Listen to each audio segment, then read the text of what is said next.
ನಮಸ್ಕಾರ ವಿದ್ಯಾರ್ಥಿಗಳೇ, ನಾವು ಹಿಂದಿನ ವಿಡಿಯೋದಲ್ಲಿ ಭಾಗಲಬ್ಧ ಸಂಖ್ಯೆಗಳ ಬಗ್ಗೆ ತಿಳ್ಕೊಂಡಿದ್ವಿ. ಭಾಗಲಬ್ಧ ಸಂಖ್ಯೆ ಅಂದ್ರೇನು, ಅವುಗಳ ನಿಯಮಗಳು ಯಾವ್ಯಾವು, ಅವುಗಳ ಲಕ್ಷಣಗಳು ಯಾವ್ಯಾವು ಅನ್ನೋದನ್ನು ತಿಳ್ಕೊಂಡಿದ್ವಿ. ಇಂದಿನ ವಿಡಿಯೋದಾಗ ನಾವು ಭಾಗಲಬ್ಧ ಸಂಖ್ಯೆಗಳ ಮೇಲಿನ ಒಂದೆರಡು ಉದಾಹರಣೆಗಳನ್ನು ನೋಡೋಣ್ರಿ. ಎಕ್ಸಾಂಪಲ್ಸ್ ಯಾವ ಟೈಪ್ ಇರ್ತಾವಂತ. ಈಗ ಒಂದು ಕ್ವಶನ್ನು, ಇಲ್ಲೇ ಇದರ ಬೆಲೆಯನ್ನು ಕಂಡುಹಿಡಿಯಿರಿ. ಕ್ವಶನ್ ಏನಂದ್ರೆ 3/7 ಪ್ಲಸ್ -6/11 ಪ್ಲಸ್ -8/21 ಪ್ಲಸ್ 5/22 ಇದು ಕ್ವಶನ್. ಹೌದಾ, ಇದನ್ನು ನಾವು ಪರಿವರ್ತನೀಯ ಮತ್ತು ಸಹವರ್ತನೀಯ ನಿಯಮಗಳನ್ನು ಬಳಸ್ಕೊಂತೀವಿ. ಪರಿವರ್ತನೀಯ ಮತ್ತು ಸಹವರ್ತನೀಯ ನಿಯಮ ಏನು ಹೇಳ್ತೈತಪ್ಪ ಅಂತಂದ್ರೆ, A plus B is equal to B plus A ಅಂತ ಹೇಳ್ತೈತಿ. ಹೌದಾ, ಪರಿವರ್ತನೀಯ ನಿಯಮ ಮತ್ತು ಸಹವರ್ತನೀಯ ನಿಯಮ ಏನು ಹೇಳ್ತೈತಿ ಅಂದ್ರೆ, A plus B is equal to B plus A. A plus B ಅಂದರೂ ಆನ್ಸರ್ ಸೇಮ್ ಬರ್ತೈತಿ, ಬಿ ಪ್ಲಸ್ ಎ ಅಂದ್ರೂ ಸೇಮ್ ಬರ್ತೈತಿ ಆನ್ಸರ್.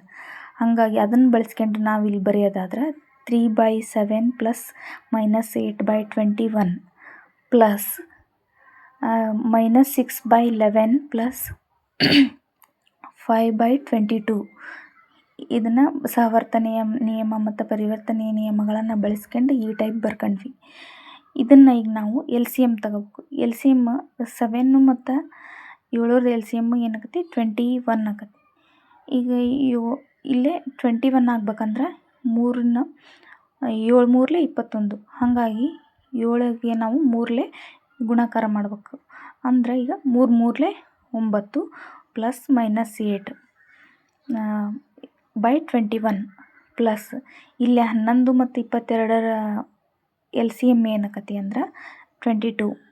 ಹಾಗಾಗಿ -12 ಪ್ಲಸ್ 5/22 ಅಂದರೆ ಇಲ್ಲೇ 11ಗೆ 2ದಿಂದ ಮಲ್ಟಿಪ್ಲೈ ಮಾಡಬೇಕು. ಹಂಗಾರೆ ಇಲ್ಲೇ 22 LCM ಕರೆಕ್ಟ್ ಬರ್ತದೆ ನಮ್ಗೆ ಎರಡರದು.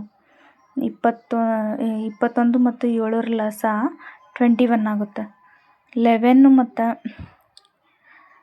22ದು LCM ಏನಾಗುತ್ತೆ ಅಂದರೆ 22 ಆಗುತ್ತೆ. ಈಗ ಇದನ್ನು ಬೆಳೆಸ್ಕೊಂಡು ನಾವು ಮಾಡೋದಾದ್ರೆ ಈಗ 9 -8/21 9 - 8/21 ಅಂದರೆ 1/21 ಪ್ಲಸ್ -12 ಪ್ಲಸ್ 5 ಐತಿ ಅಂದ್ರೆ -7/22. ಈಗ 21 ಮತ್ತು 22ದು LCM ತಗೋಬೇಕು. ಈಗ ನಾವು 21 ಮತ್ತು 22ದು LCM 462 ಆಗುತ್ತೆ. ಇಲ್ಲೇ 22 ಮೈನಸ್ 7 ಇಲ್ಲಿ 147 ಆಗುತ್ತೆ. ಇಲ್ಲಿ LCM ಮಾಡಿದರೆ ಇದರ ಆನ್ಸರು -125/462 ಆಗುತ್ತೆ. ಇದ್ರದ್ದು ಬೆಲೆ ಏನು ಅಂದ್ರೆ -125/462. 21 ಮತ್ತು 22ರ ಲಸ ಏನಾಗುತ್ತೆ ನಮ್ಗೆ 462. Next question. ಈಗ ಇದ್ರಾಗ ಏನಾದರೂ ಡೌಟ್ ಇತ್ತು ಅಂದ್ರೆ ಕಮೆಂಟ್ ಸೆಕ್ಷನ್ ಒಳಗೆ ಹೇಳ್ರಿ. ನೆಕ್ಸ್ಟ್ ಕ್ವಶನ್, ಇದರ ಬೆಲೆ ಕಂಡು ಹಿಡಿಯಿರಿ. Question, -4/5 into 3/7 into 15/16 into -14/9. ಈಗ ಇದನ್ನು ನಾವು ಸಹವರ್ತನೀಯ ನಿಯಮ ಸಹವರ್ತನೀಯ ಮತ್ತು ಪರಿವರ್ತನೀಯ ನಿಯಮನ ಬಳಸ್ಕೊಂಡು ಯಾವ ಟೈಪ್ ಬರಿಬೋದಂದ್ರೆ, -4/5 ಇಂಟು 15/16. ಇಲ್ಲೇ ಮೂರನಿಗೆ ಐತಲ್ಲ ಅದನ್ನ ಇಲ್ಲಿ ಇದು -4/5 ಜೊತೆಗೆ ಗುಂಪು ಮಾಡಿ ಬರ್ಕೊಂತವೆ. 3/7 ಇಂಟು -14/9. ಇವಾಗ ಇಲ್ಲಿ ಏನು ಬಳಸ್ಕೊಂಡವೆ ಅಂದ್ರೆ ನಾವು ಪರಿವರ್ತನೀಯ ಮತ್ತು ಸಹವರ್ತನೀಯ ನಿಯಮನ ಬಳಸ್ಕೊಂಡು ಇದನ್ನು ಗ್ರೂಪಿಂಗ್ ಆಗಿ ಮಾಡ್ಕೊಂಡವಿ.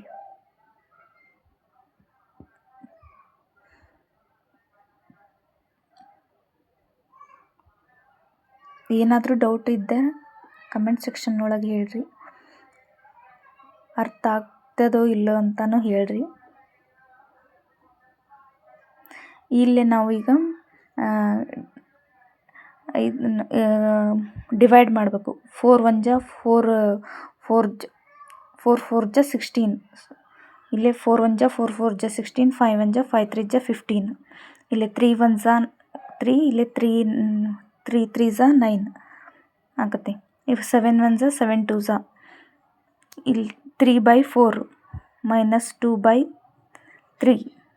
ಇಲ್ಲಿ 4 2 1 ಜಾ 2, 2 1 ಜಾ 2, 2 2 ಜಾ 4. ಇಲ್ಲೇ 3 1 ಕ್ಯಾನ್ಸಲ್ ಆಗುತ್ತೆ.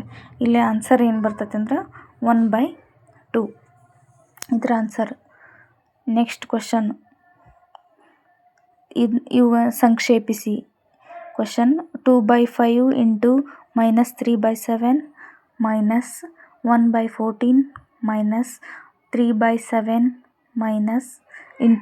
ಇಂಟು 3/5 ಆಯಿತಾ. ಇದನ್ನು ನಾವು ಈಗ ಪರಿವರ್ತನಾ ನಿಯಮದಿಂದ ಗ್ರೂಪಿಂಗ್ ಮಾಡ್ಕೊತೀವಿ. ಪರಿವರ್ತನಾ ನಿಯಮದಿಂದ ಗ್ರೂಪಿಂಗ್ ಹೆಂಗಂದ್ರೆ ಈಗ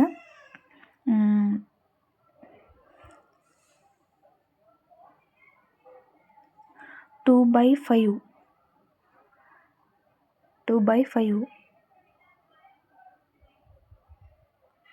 ಇಂಟು -3/7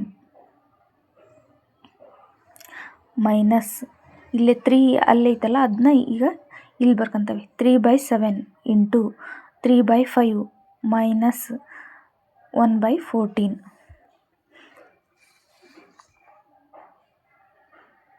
ಇಲ್ಲಿ ಪರಿವರ್ತನಾ ನಿಯಮದ ಪ್ರಕಾರ ಇವನ್ನೇ ಪ್ಲೇಸ್ನ ಚೇಂಜ್ ಮಾಡೇವೆ ಅಷ್ಟೆ, ಆದರೆ ಸೈನ್ ಮಾತ್ರ ಅದೇ ಐತಿ.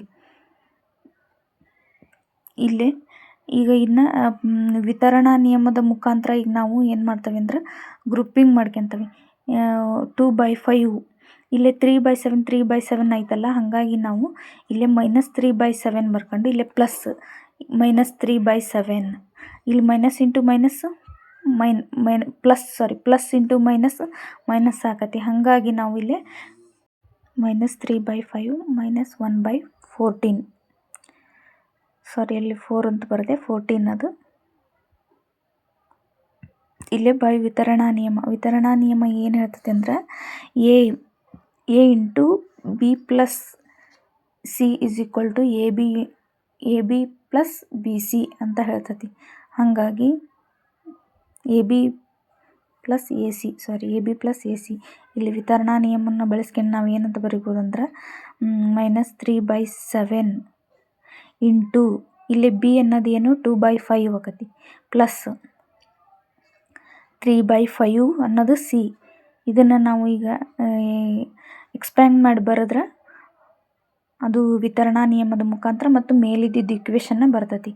ಇಲ್ಲೇ 2/5 ಪ್ಲಸ್ 3/5 ಇದೇನು 1 ಆಕತಿ. ಇಲ್ಲಿ -14 ಬರಿತೀವಿ. ನೆಕ್ಸ್ಟ್ ಈಗ 5 ಕ್ಯಾನ್ಸಲ್ ಆಗಿ 1 ಅಲ್ಲೇ 1 ಬರ್ತೈತಿ. -1/14. ಇಲ್ಲೇ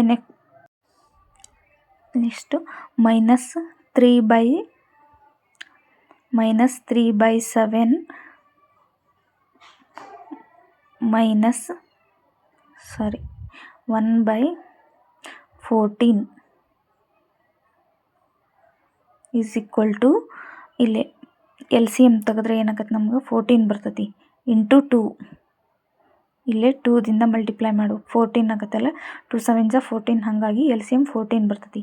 -6 ಬರ್ತೈತಿ. ಇಲ್ಲಿ 2 ಇಂಟು 3 6 -6 -1 ಈಸ್ ಈಕ್ವಲ್ ಟು -7 7/14. 7 1 ಜಾ 7 2 ಜಾ 14. ಆನ್ಸರು -1/2 ಅಂತ ಬರ್ತೈತಿ. ಇಲ್ಲಿ ಇದು LCM ಇಂಟು 2 ಮಾಡ್ಕೊಂಡ್ರೆ 14 ಬರ್ತೈತಿ. 3 2s 6. ಇದಿಷ್ಟು ಇವತ್ತಿಂದು ಎಕ್ಸಾಂಪಲ್ಸು. ನೆಕ್ಸ್ಟ್ ವಿಡಿಯೋದೊಳಗೆ ಇದ್ರದ್ದು ಅಭ್ಯಾಸದ ಲೆಕ್ಕನ ಬಿಡ್ಸನ್ರಿ. ಇದ್ರೊಳಗೆ ಏನಾರ ಡೌಟ್ ಇತ್ತು ಅಂದ್ರೆ ಕಮೆಂಟ್ ಸೆಕ್ಷನ್ನಾಗ ಹೇಳ್ರಿ. ನಮ್ಮ ಚಾನಲನ್ನು ಸಬ್ಸ್ಕ್ರೈಬ್ ಮಾಡಿರಿ. Thank you.